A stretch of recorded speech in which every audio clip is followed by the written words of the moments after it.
senga gul olib boramiz deb aytishdida. Bilasizmi, o'sha 15 ming so'm cho'nchagimda yo'q edi. Chunki qurilish qilib shunaqa qurigan paytim bo'lgan, cho'nchagimda 15 ming so'm pul topilmadi.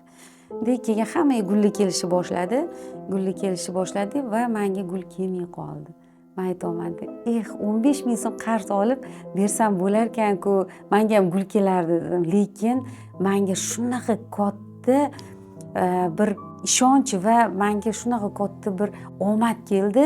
Men yil ayoli bilan menga unaqa buketlarning 10 tasi kelib qoldi. Shunaqa xursand bo'lib ketdim. Shu paytda senga nima yordam beraylik? Sen mana bu yil tadbirkorlik yili ekan deb aytishganda, men tomimni yopishim kerak dedim.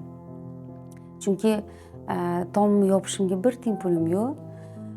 Lekin mashinalarni olib kirib qo'yganman. O'sha mashinalarni olib kirib qo'yganman-da, ishlashim erta yog'ingarchilik bo'lsa, tomimni yopib olmasam yomg'ir tegdi qolib ketadi ishchilarim deyapman. Xullas kalom, endi bu shunaqa tezlik bilan bo'lyaptiki, tomimni yopib berishdi, yordam berishdi. Ayniqsa o'sha Davrbank menga 50 million pul ajratdi va tomimni yopib berdi. O'sha payt shunaqa mendan baxtli odam yo'q edi. Undan keyin o'sha ishlarim shunaqa uchib boshlandi.